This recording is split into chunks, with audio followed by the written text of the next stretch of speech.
What is shaking? It's time for the 49ers post-game bonanza. We've included fire. Wanted to get the fire ready because we are going to do a Thursday night post-game. Berg's going to come over on Thursday night, so it'll be dark out here. Ooh, it'll be spooky. If this thing moves, you guys have to let me know in the comments. Like if it starts going like this and like looking one way or the other, then we might have an issue. So we got the fountain, we got the fire.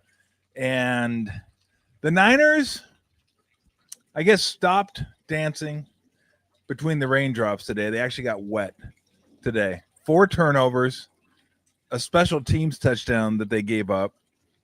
You're not going to win a lot of those games. The fact that they actually had a chance to win the game was somewhat miraculous.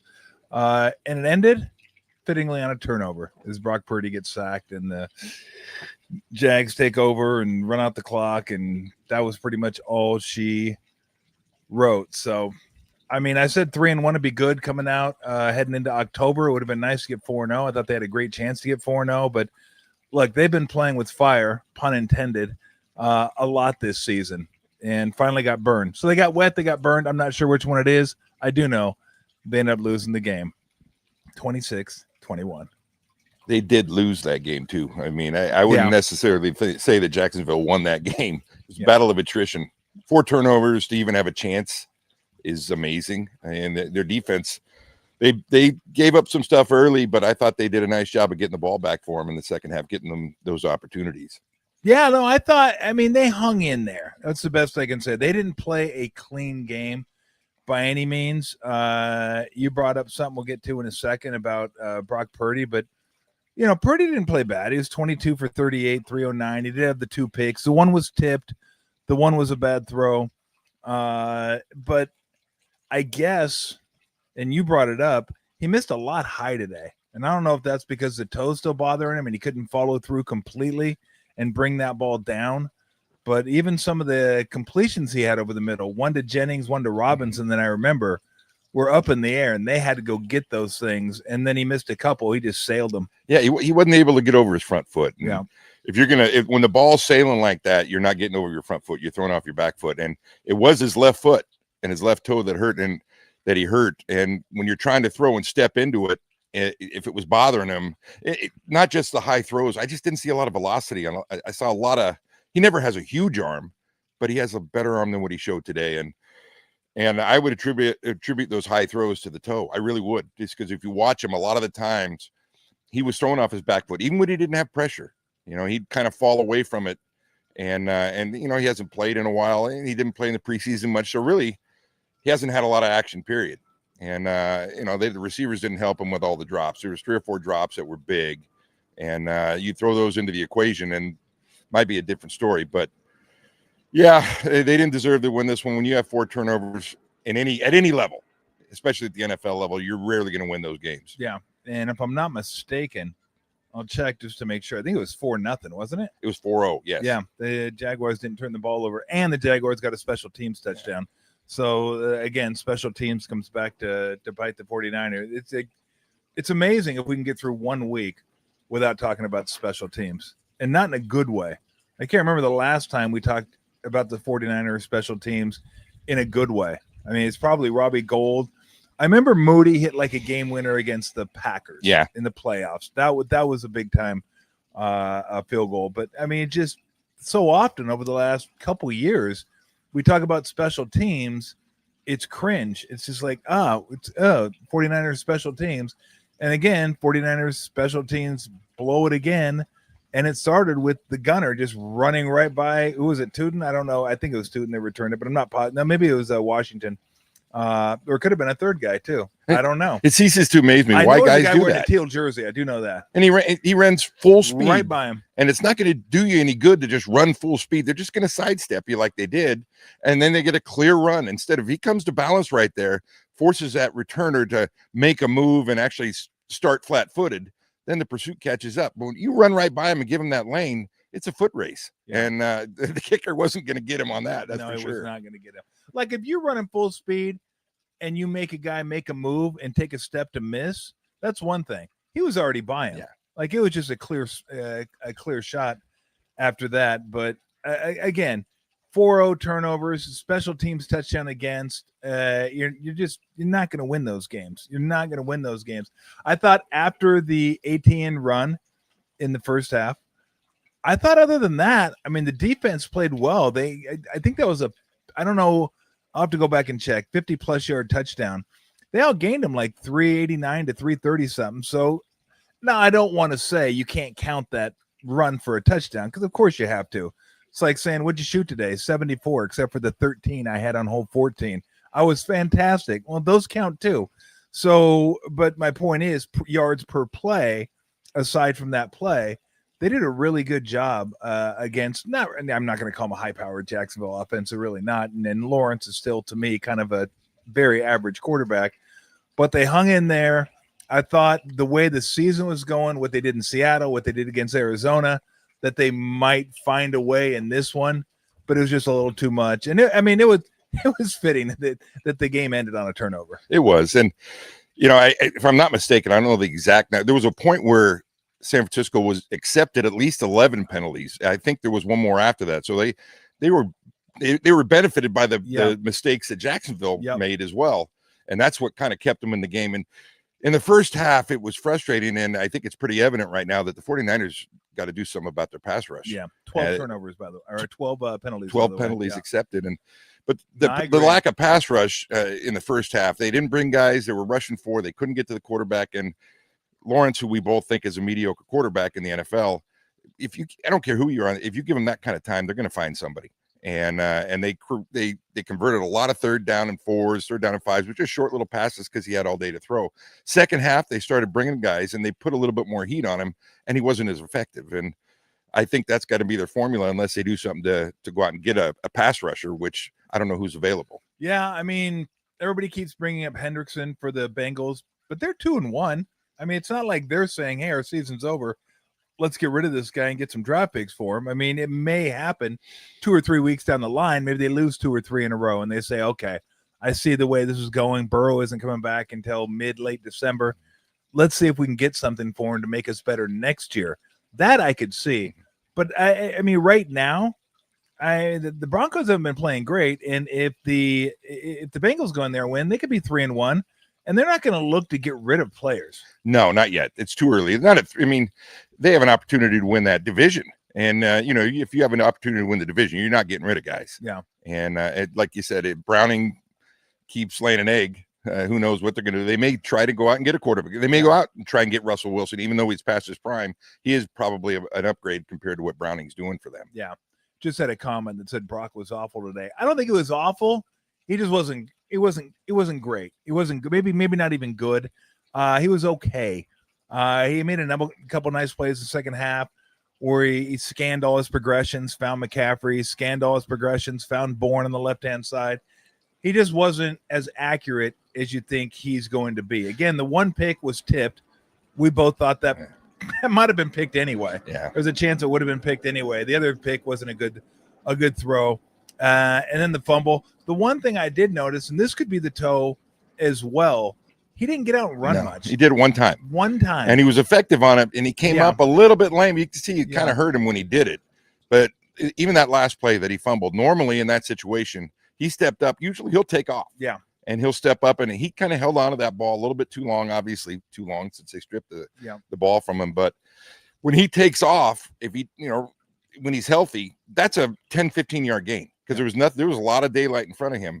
And I just don't I get the feeling that they might have brought him back 1 week too early. Yeah. And I understand why they did it. He brings a lot to the table, and it's a shot in the arm for the rest of the offense, but he just didn't look like himself today. Yeah. And I'm not sure what the status is on Pearsall. We'll know more. I don't think it's serious, but who knows? I think we said last week via reports that it wasn't an ACL on Bosa. Well, it was an ACL. So we'll just wait for all the reports to come out. Again, I don't think it was a huge deal, but who knows? We were talking about knees and legs, but Robinson had a catch, didn't do a ton. Again, the passing in was just okay today. The biggest concern I have right now is they can't run the ball. No, they don't run the ball. And this is like a Kyle Shanahan coach team. That's what they do. they run the ball. And I don't know that there's been a game this year that Christian McCaffrey has hit 4 yards a carry. Maybe one, but for the most part, they can't run the ball, and that sets up everything in this offense. I mean, this offense works a lot off play actions, boots, all that kind of stuff. But when you're not running the ball, that kind of stuff doesn't work nearly as well or work at all. So I don't know what's going on with Trent Williams obviously has lost a step, but I don't know what's going on with the running game right now. But that's always like a hallmark of one of Kyle Shanahan's teams, being able to run the ball, being one of the best running teams in the NFL, and they're not even close. In fact, I bet you if you looked at yards per carry, they're probably bottom 10. Well, I would say. I think a lot of it also has to do with the personnel that they have out there. With no Pearsall in the game, a Jennings who's coming back, he got banged up a little bit today too. Without Ayuk, without Kittle, you don't have to double anybody out there. And if you don't have to double people, you can bring another guy up into the box. And when you bring another guy up in the box in the NFL and you have an extra guy, it's difficult to run the football. And I think that that's been a big issue for them right now, is that they're getting one-on-one from the receiver positions and they're not able to beat people.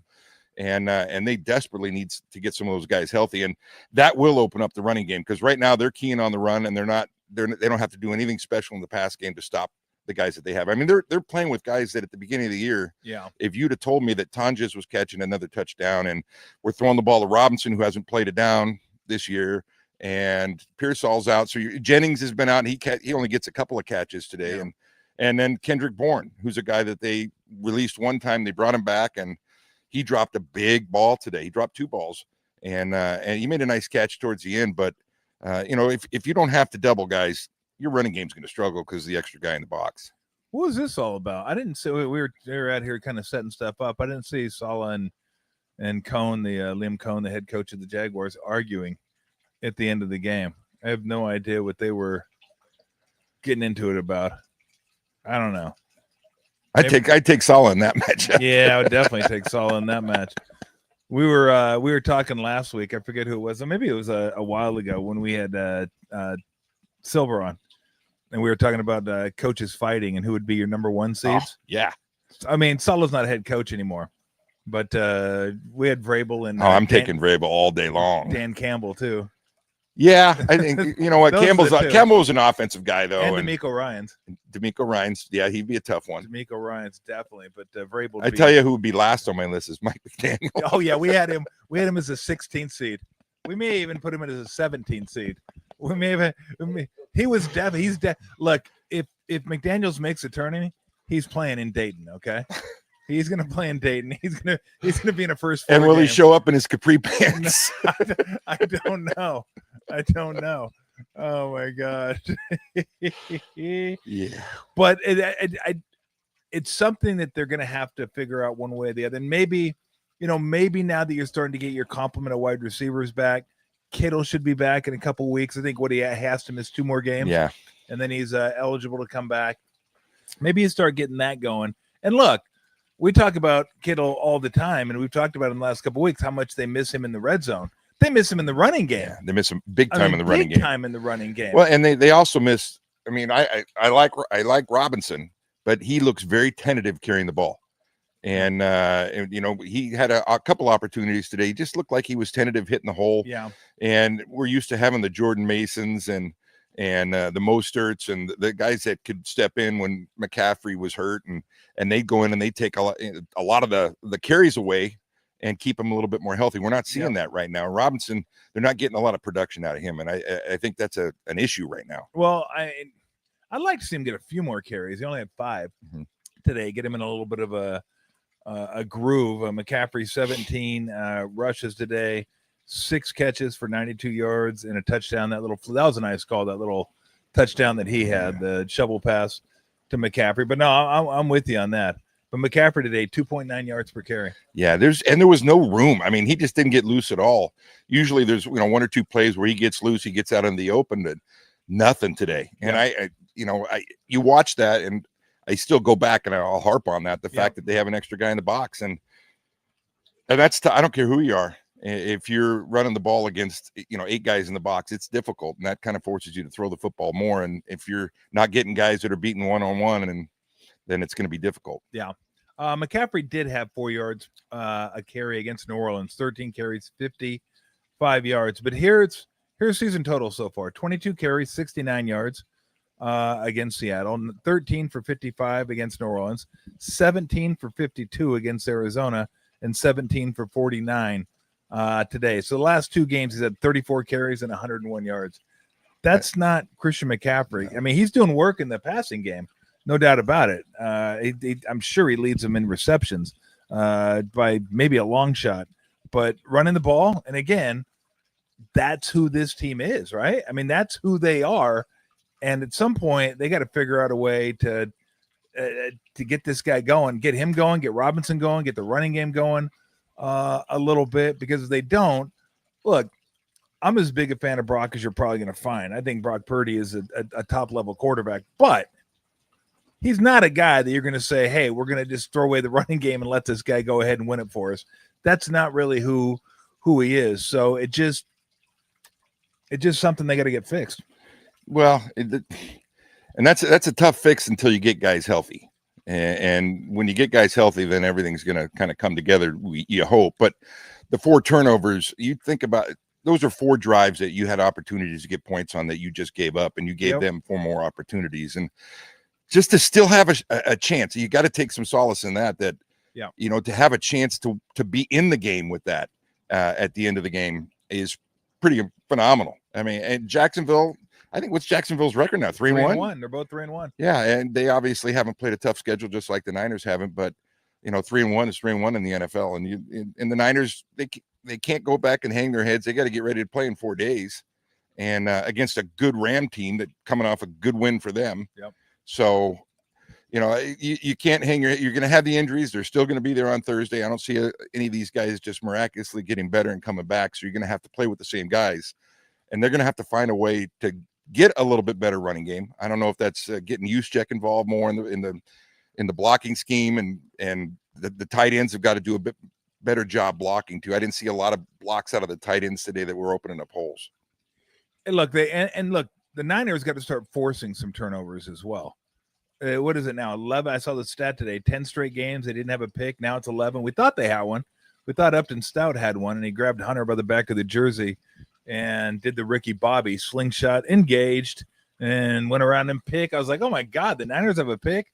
Niners didn't have a pick. So the pass rush I thought was an issue, but even at that, they still did. I mean, they still were really good, I thought, defensively. Maybe really good's pushing it, but good. Yeah. Like they played well enough defensively to win the game. Hey, if you give up 4 turnovers and a special teams touchdown, and they're only giving up 20 points. Yep. That's not bad. I mean, usually 4 turnovers and a special teams touchdown, you're looking at 35, 42 points. Yep. And to give up 26 and have an opportunity, that's something to build on. Yeah, I don't know if it's something like I would love to see them go out and get more defensive end help, and maybe the answer is just getting more depth there.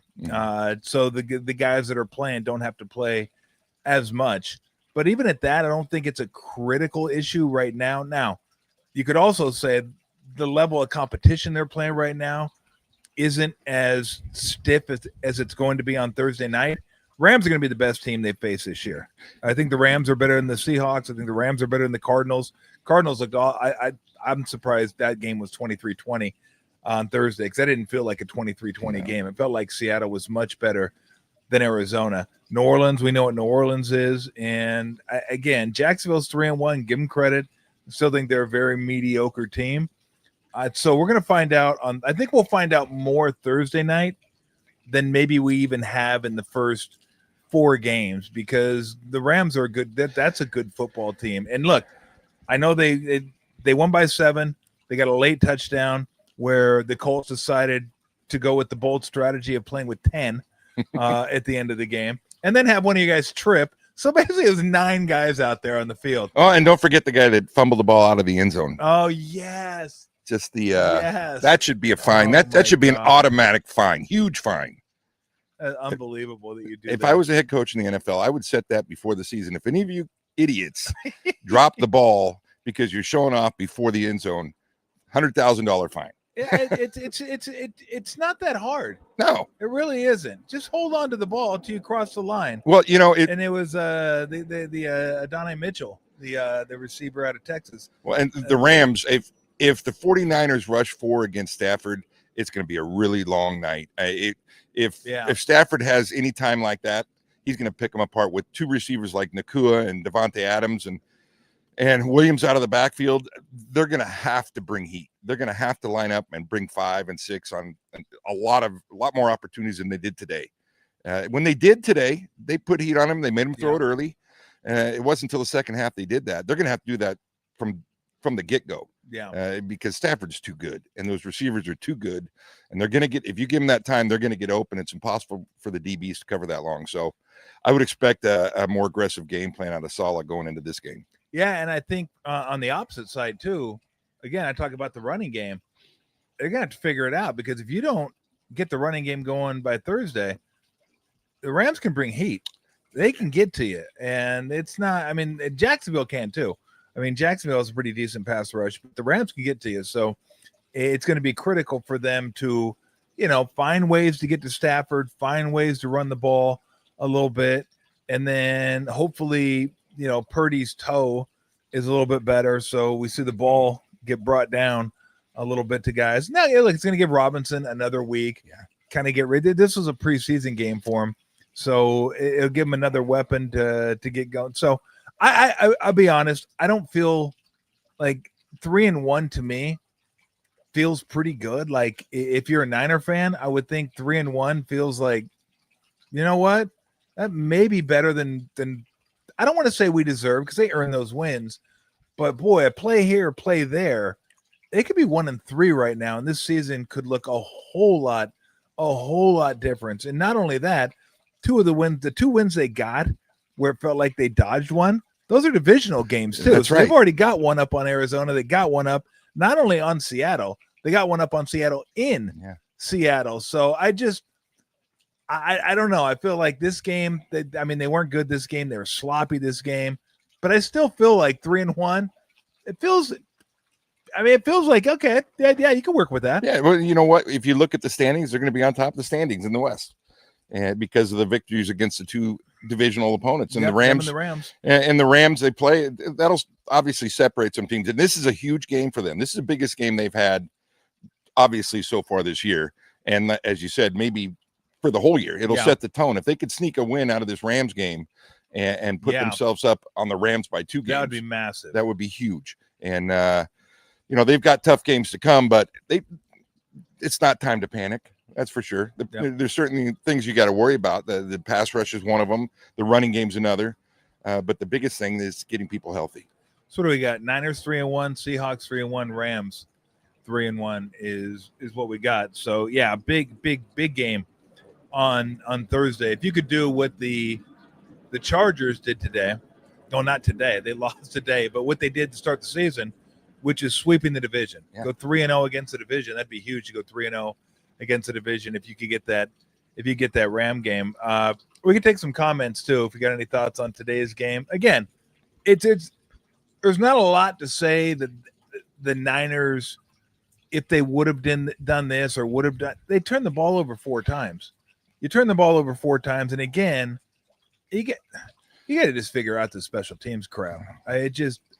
Sloppy, just really, really sloppy. But it feels like we talk about it way too much when it comes to this team. I don't know if other people do shows or talk about their teams and go, our special teams suck. Feels like baseball, where every fan always says our bullpen sucks. Yeah, our bullpen sucks. I mean, the Niners does, but the Giants do. Their bullpen sucks. But all facets of it. I mean, with the exception, the last couple games, the extra point field goal, he's been good. He's been very good. Couldn't ask for any more than him. But punt coverage, punt team, the kickoff return, they're all making just mistakes that end up costing. And the way I used to look at it as a coach is that if the kickoff guy returns it to the 35-yard line, that's 1.5 first downs that you don't have to make. And by giving that up, you're giving them those 1.5 first downs, the 15 yards that if they were starting the ball at the 20, even though they don't start at the 20 now, just mathematically, when you give up those yardage, especially in the NFL, I mean, it's so hard to gain yardage in the NFL. To give them those off special teams is huge, and a punt return touchdown, that's really inexcusable. Yeah, I mean, I think now, what is it, the 30 now? You get the 40 if it goes out of bounds. Somebody should have told the Jacksonville guy who caught it out of bounds. Why? I don't know. The same reason a guy for Jacksonville decided to down a punt and he was already in the end zone. Like, it's special teams guys just sometimes like, what? He was standing in the end zone and he jumped up in the air in the end zone and tried to bat it back. Go in the end zone? Like, what are we doing here? Like, really? Let me explain the rules to everybody, okay? Explain the rules. You don't want to catch the ball run out of bounds on a kickoff, or punt doesn't really matter all that much. But you don't want to catch a punt inside the 5-yard line, going backwards. Catch inside the punt 5-yard. We talked about that last week. I'm sure we'll talk about it again later in the season. And for everyone that I'm gonna explain this to everybody, and we'll explain it throughout the course, maybe of the season, because we'll have to. The punt going into the end zone or downing a punt is different in college and pro. College, you can run into the end zone and push the ball out, but as soon as the ball breaks the plane of the goal line, then it's a touchback. NFL, you can't go into the end zone, but the ball can break the plane. As long as you're outside the plane, you can jump in, and before you touch the ground, you can bat it back out. So two totally different things. It's like saving a ball in basketball, going out of bounds. And I see people screw it up all the time. Like, know what league you're playing in. Understand the rules of that league before you start running down and going nuts. And I love the guys, too, that the ball's about to be downed at the 1, and the ball's literally about to stop, and then somebody comes sliding in and takes it into the end zone. It's like, what happened? I mean, well, maybe I got hit in the head too much playing football, and I don't know what the fuck I'm doing out here. So I'm just gonna slide and touch the ball and take it into the end zone and see how that works. Let's take some comments, and we'll get to some other games too. Somebody had asked about is the NFC West the toughest division in football right now? Oh, NFC West, AFC West, NFC North. NFC North. Those are the three that I would say probably are the top three. If I had to pick one right now, I'd say the North, the NFC North. There's no weak teams. I think Chicago, they lost. They're getting better each week. Yeah, and they're always tough to play in Chicago. Green Bay is Green Bay. Minnesota is up and down with the quarterback situation, but they've got the talent to go out and beat anybody. And Detroit's Detroit. They're good. And so I don't see any weaknesses in that conference. Well, or in that division. If you want to use today's game as a tiebreaker, we got to pick the NFC North over the AFC West. Since Chicago went to the Las Vegas and won, but KC got a huge win at home against Baltimore. Even though the Chargers lost today against the Giants, I still think they're really good. But Denver's I'm not sure about Denver this year. They haven't looked great. Bo Nix, he struggled. He had a great year last year, and the NFL's very good at figuring guys out and figuring out what they do well and what they don't. And maybe they found some things with him, and it certainly looks like that with CJ Stroud.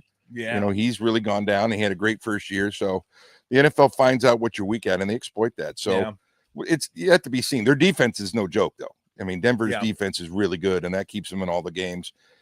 There's so much parity in the NFL right now. Yeah, and from top to bottom, who would have thought that the Ravens would be 1-3? Yeah, not me. No, I thought they might be the best team in football to start the year with the two of the toughest weapons. I don't know how you stop Derrick Henry and Lamar Jackson, and teams are finding ways to do it, and they're stopping themselves with turnovers and dumb mistakes. And I mean, think about that. We're talking about the Niners being 3-1 and feel like they've kind of dodged some things. The Ravens could easily be 3-1 if they didn't fumble against the Bills late and they didn't fumble against the Lions late. They could have won both those games. Then you'd be like, okay, we lost to the Chiefs. Okay, that's fine. We're 3-1. They're 1-3 and looking up on it, looking up at it now. Now, I would say looking at that division, even at 1-3, I'd still favor them to win that division because I'm still not sold on the Steelers. No idea what the Bengals are going to be because of Burrow's injury. And the Browns are the Browns. I mean, defense, offense. Oh. I mean, their defense is fantastic. Their offense is just brutal. Yeah. Brutal. What offense? Thank you. And they don't. I mean, defensively, they won that game last week against Green Bay. They had no business being in that game. Yeah. And their defense single-handedly won it for them. Yeah. And today they held it close. They played tough, and they just can't score. But their defense did. They played well. Yeah. NFC West, from what I've seen, that doesn't really matter. It's kind of the ranking stuff that every website does, and I always say, who cares about the rankings? Like, we have playoffs. You make the playoffs, you don't make the playoffs. I don't need to know if my team's ranked 7th or 4th or 14th. It doesn't matter. But for the sake of argument, I would say the Rams have looked the best so far, then the Niners, Seahawks, and the Cardinals. Cardinals to me. Yeah. I'm just, again, I'll reiterate what I've said for 4 or 5 years now. If it's a team quarterbacked by Kyler Murray, I'm not expecting much. No. And and I just don't see them winning a lot of games this year.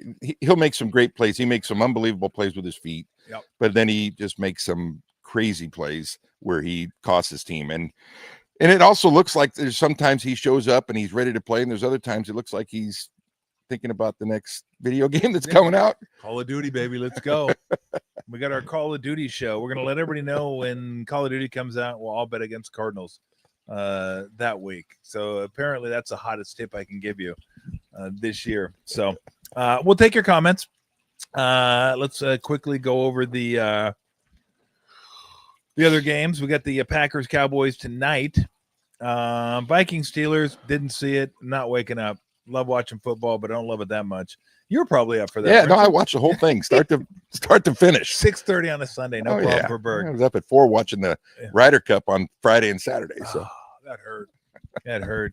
Henley, don't leave a putt short that you need. Boy, I mean, the U.S. team did put up a valiant fight today, but they just vomited all over themselves Thursday and Friday, both afternoon and morning.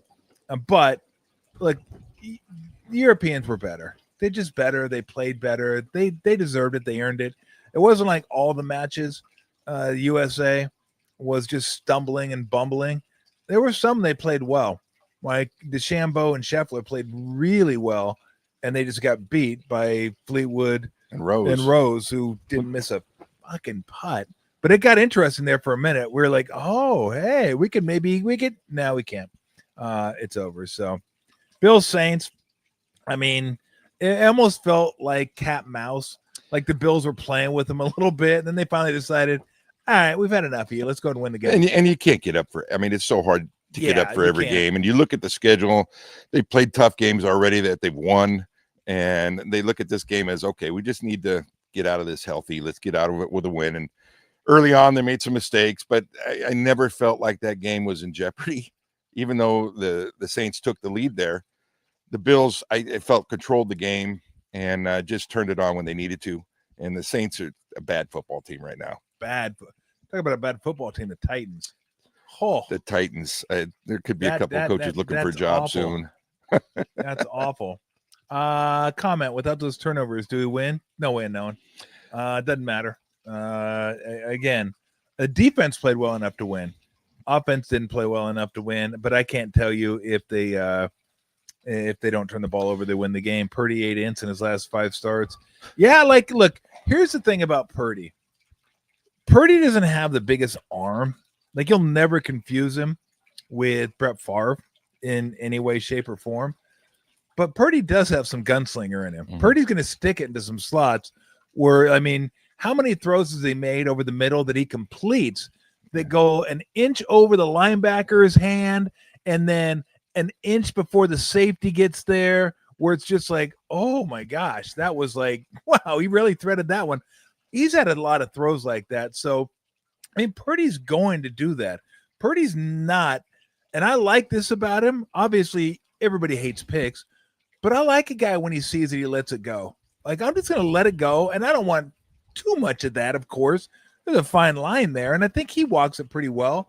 But I don't want a safe quarterback. I don't want check down Charlie, right? It's not open. Let's check it down. Let's just check it down. Let's just check it down. I think check it down is good for quarterback stats. Your QBR may look better because you don't throw picks. But I don't mind a guy that's going to let it rip occasionally, and he will. Oh, he'll let it rip. They've made a living off that deep crossing route, both to everybody, to Ayuk, Jennings, Pearsall. I'd love to see him come back with some shallow crosses underneath that now, because those linebackers are starting to sink. They're sinking really. It's deeper really than they have in years past, and I think that they need to come with some shallow crosses underneath that just to keep those backers from sinking so deep. Yeah. And I haven't seen that since Debo left. You know, Debo was a big shallow cross type guy. Get it to him early. I think Pearsall could be that kind of guy, and I think that with a full slate and complement of players, they can do that. And right now, they're just not getting that. Kittle was that guy as well, dragging across, and they just don't do that right now. And if you look at the picks that he's thrown on that deep crossing route, he threw one against New Orleans. He threw one today. They're sinking so deep that you're not going to get it over him. There's just not enough space between the safety and him.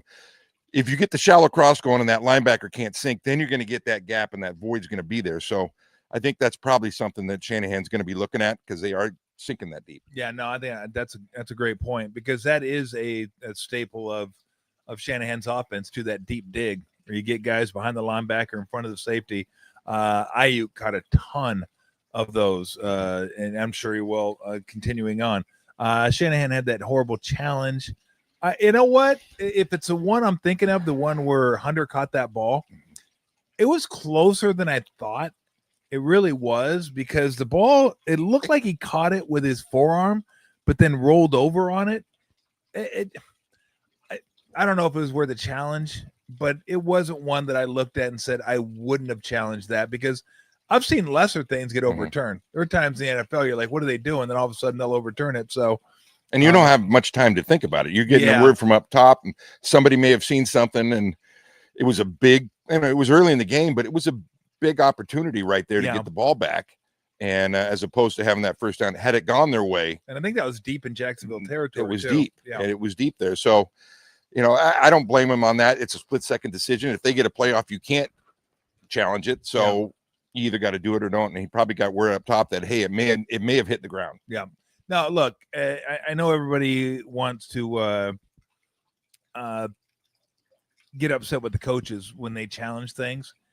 Coaches have very little to do with it at that point. It's the replay guys up top. In basketball, the Warriors, Steve has 3 guys sitting behind the bench that have the replay. They have a computer out, and they're looking at stuff. And they're the ones, you'll see a coach look behind the bench, and it's either thumbs up or thumbs down. You got to rely on those guys. Now, it is up to the coach to give them some parameters, like kind of a risk assessment thing. Like early in the game, you better be like 95% sure we're going to win this, because I don't want to waste a challenge. So you better be sure. As the game goes on, field positioning dictates stuff, score dictates stuff. Maybe you're thinking, okay, we'll loosen that up to 65%. Like if you think it's worth a challenge, let's roll the dice and take a shot at this. But the coaches aren't looking at it unless it's right in front of them, or sometimes Steve says he just wants to challenge something to get a T so he can yell at the officials. I'm like, why'd you do that? He goes, I just wanted to yell at the officials. So and that happens too. Or just like, I'm pissed off. I want to yell at somebody. I'm going to challenge that, even though there's no chance they're going to win that. So I don't necessarily blame the head coaches on that, because it's not the head coaches that are challenged. Let's see. John was upset the 49ers accepted the penalty for half the distance of the goal rather than 3rd and 12. God, John, I'd love to remember that one for you. I'm having a hard time.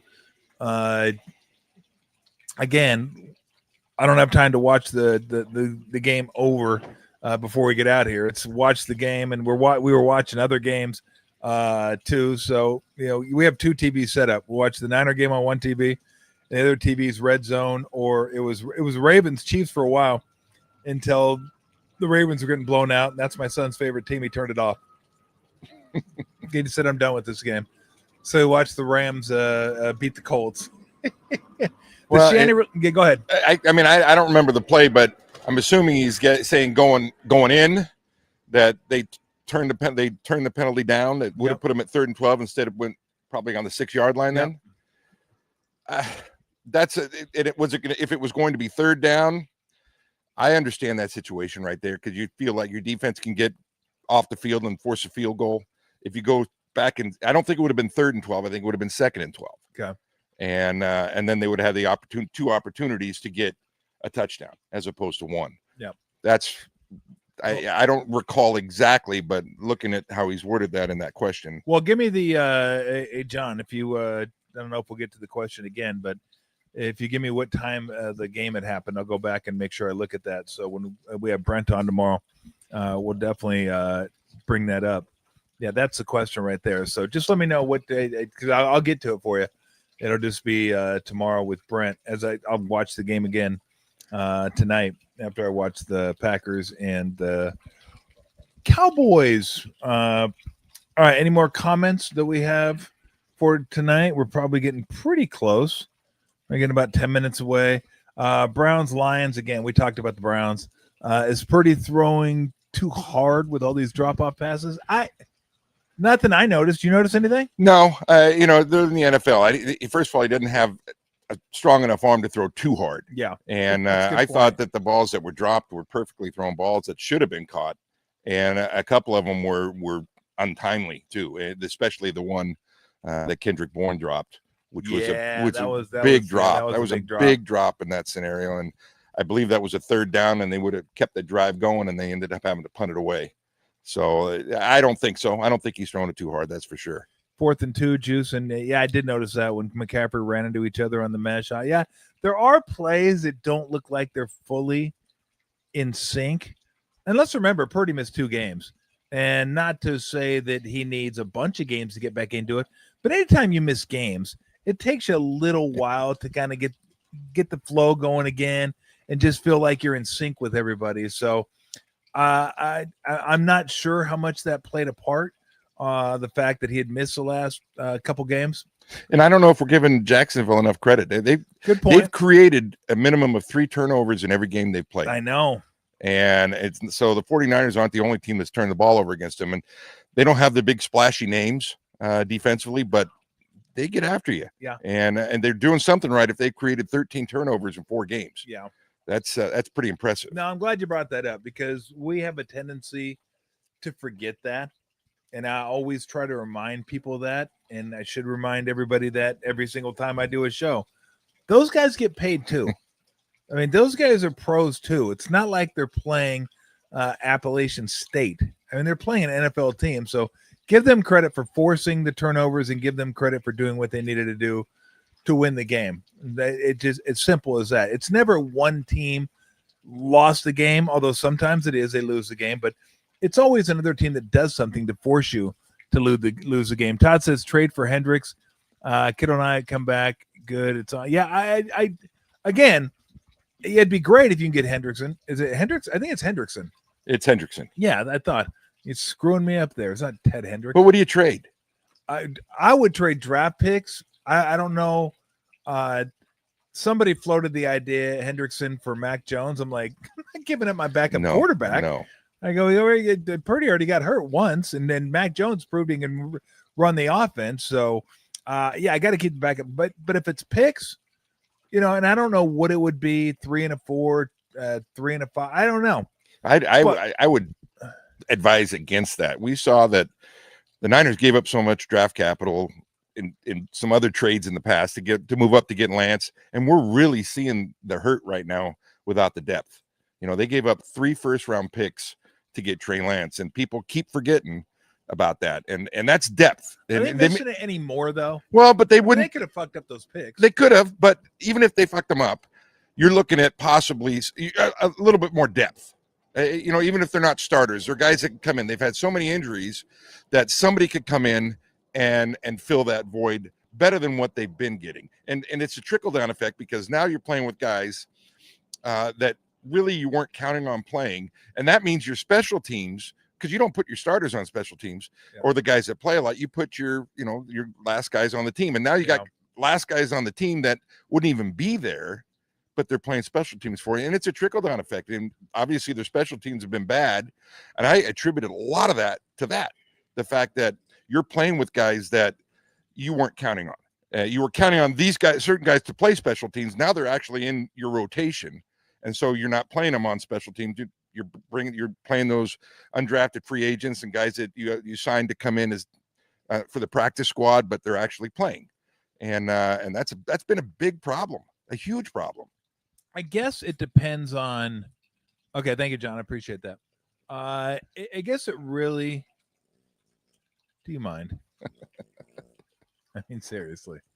It depends on what they think of this team. Do they think this team is a team that can win a Super Bowl? Or let's just say get to the playoffs. Because once you get to the playoffs, you can win a Super Bowl. NFL and it seems like sports are a little different now. Like once you get to the playoffs, you have a chance. It used to be when we were growing up, there were like 2 or 3, maybe 4 dominant teams. And you're like, yeah, you made it to the playoffs, but you're not getting any further. You're not going to beat that team. That's like going back to the 90s when it was like Niners, Cowboys.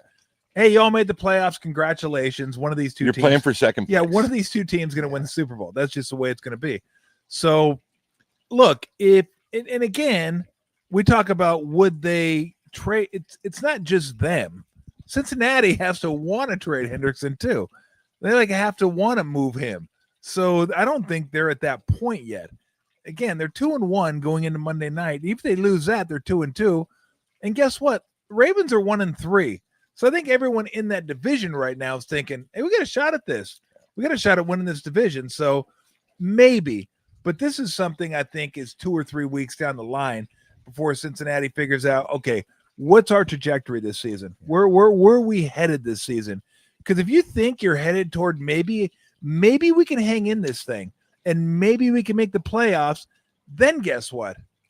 Then Burrow comes back for the last couple games and maybe he's able to play in the playoffs if you can hang in there. But it certainly doesn't look like anybody's running away with this division right now. No, and Cincinnati's defense isn't what's been winning them games. No.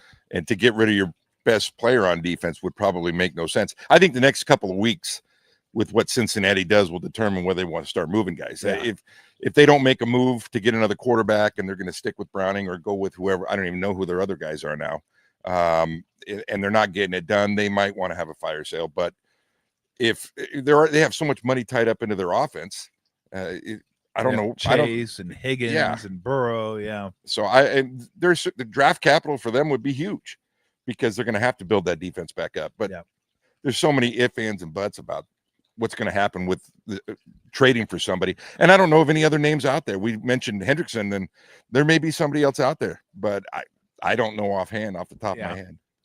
Somebody said Sunday Night Football and the Calf Show.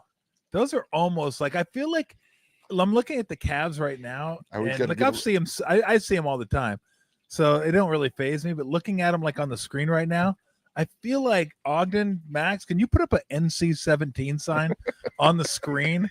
I really feel like we like if a kid walks in there, the dad's gonna like cover his head. Oh, don't look at that. Jesus. We're trying to get the female viewership. Holy God.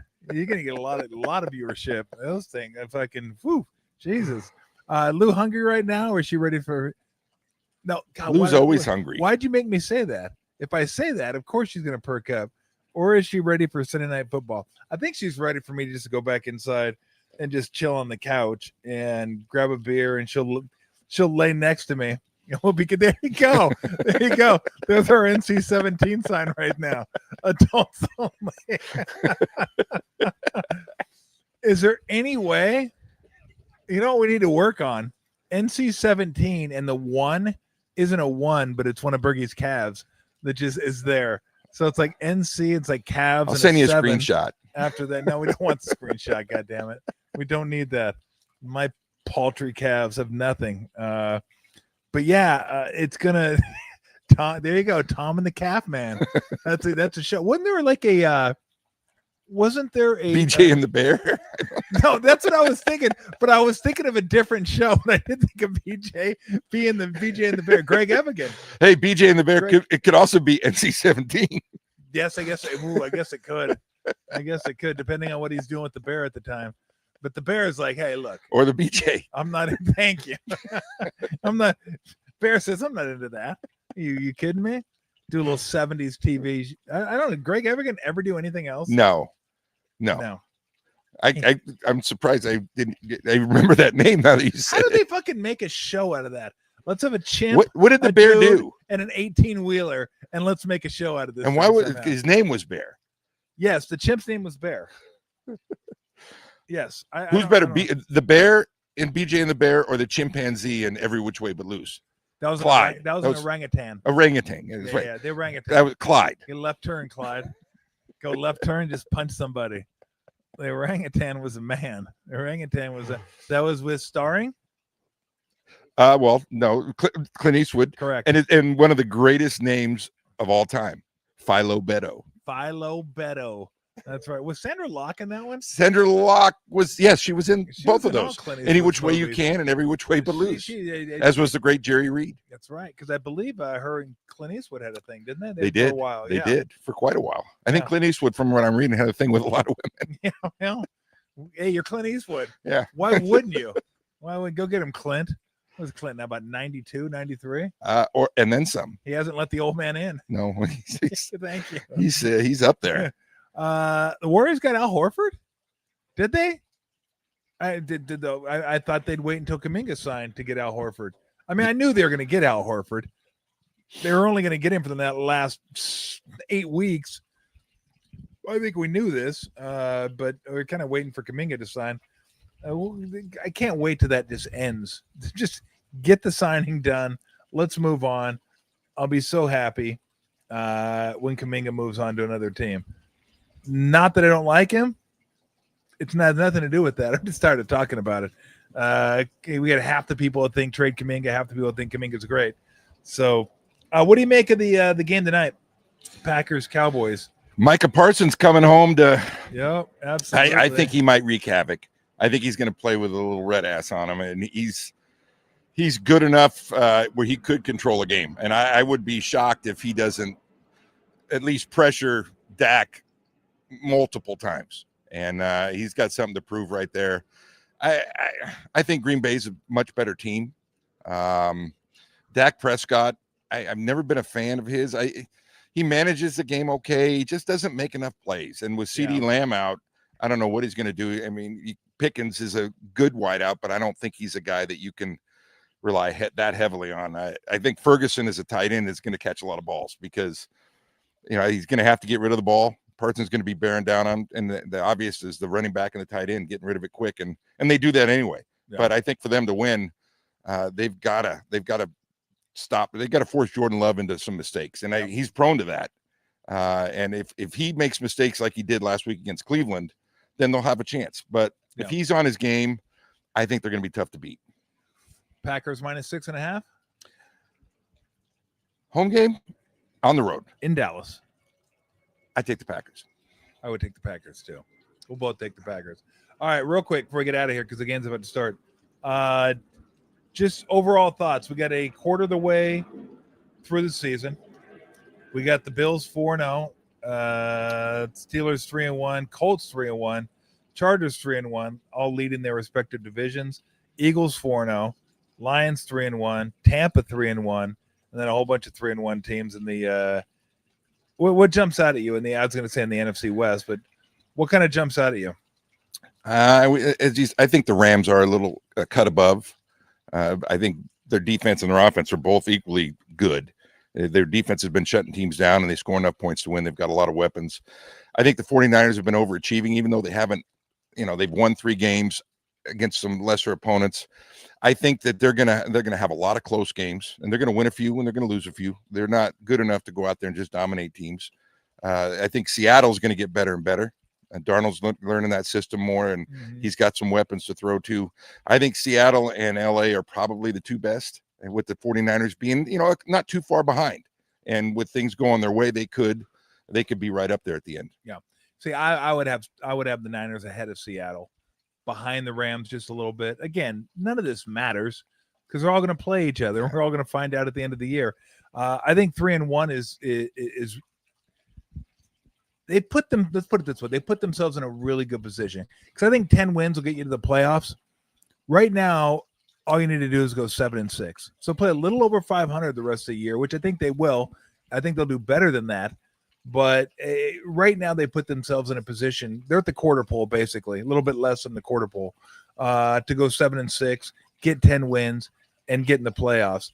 Colts are the biggest surprise for me. The Colts, I mean, hell, they could have easily won that game against the Rams today if Mitchell didn't drop the ball like a fool. Yeah. And or the guy doesn't fall down on the coverage and give up the 90-yard touchdown pass. 90-yard touchdown, absolutely. Just looking at the stats, and that was a 90-yard touchdown is what it was. I'm looking at it right now, what it was. It was 88.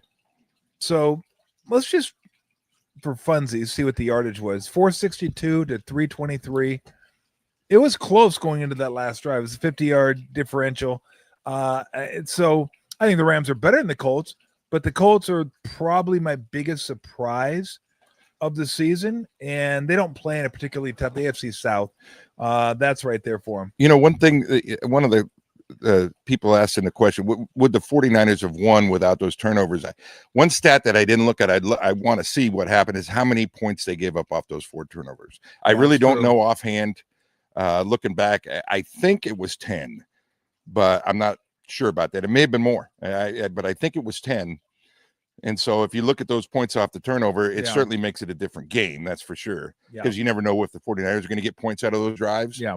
But you did give up 10 points because of that. Yeah.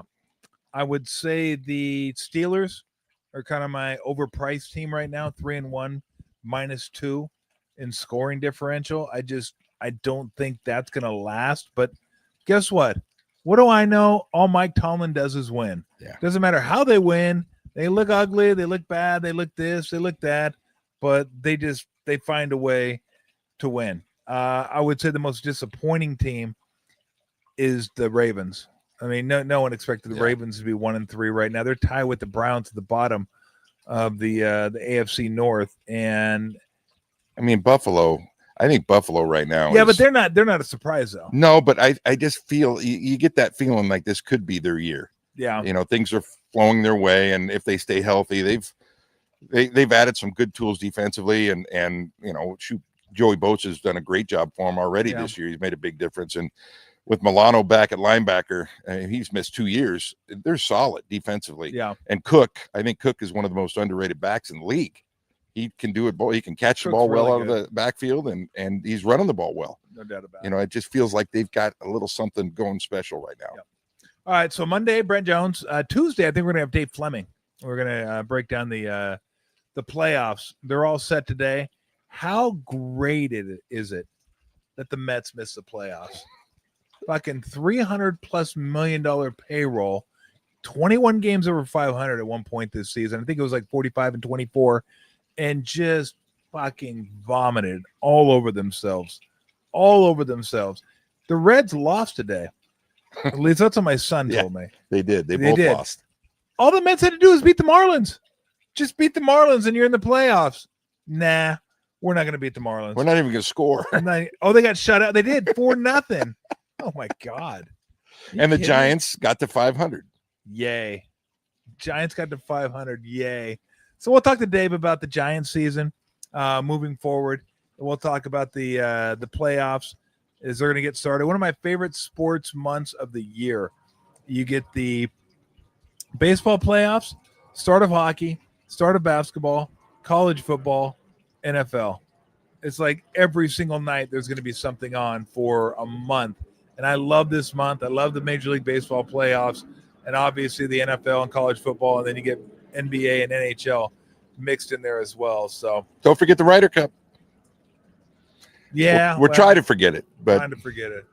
God, he came to play today. You might want to come to play on Thursday and Friday. That'd have been God. I love the Ryder Cup so much. So much fun to watch. It's different than anything else.